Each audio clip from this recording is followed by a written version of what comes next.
Welcome back to Fanatical Leica. I'm going to go through today prepping for a shoot that I have coming up in a few days and all the gear involved. I'll be shooting with the Leica SL3 and just a few essential pieces of equipment because this is a very run and gun type of thing where we don't have permission to shoot, so we need to be very mobile, no tripods, no stands, no heavy lights. So let's talk through it.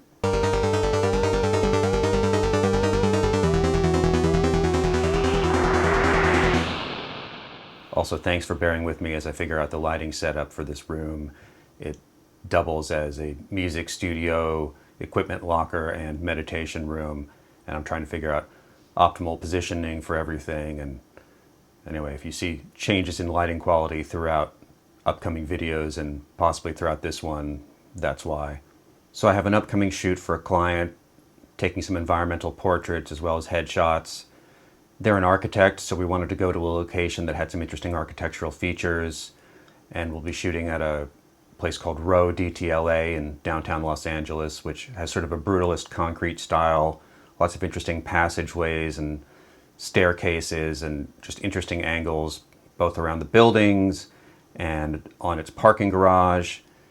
But we do not have permission to film there. I'm not even sure if we need it, but our plan is to be as mobile as possible with a really lightweight setup. So in no particular order.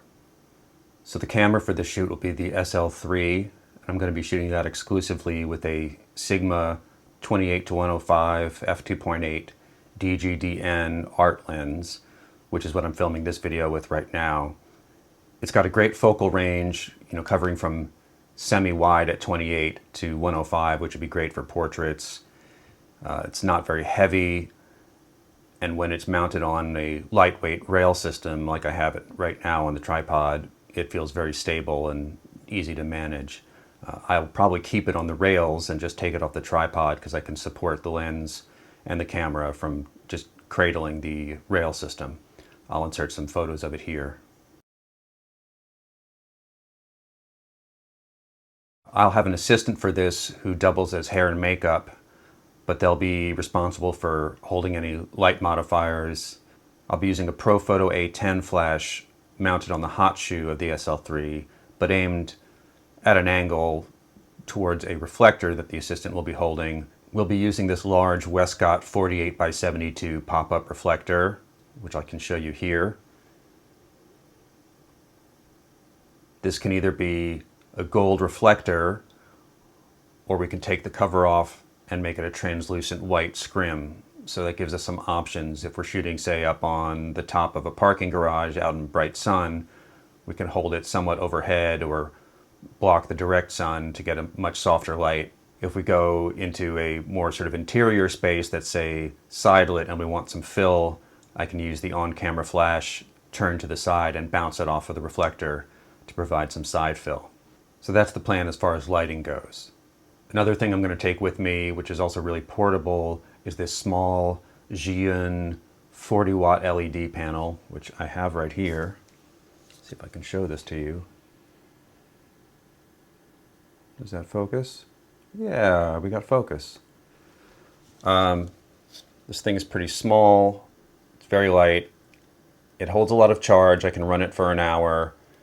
I never need to crank it up all the way. Let's show you how it very quickly gets very bright. And this is something I'll use just off camera to provide some catch lights in the eye. It won't be a primary light source, but if we're using natural light and I'm not getting those eye highlights, this can be turned on just to put a little pop of sparkle in the eyes.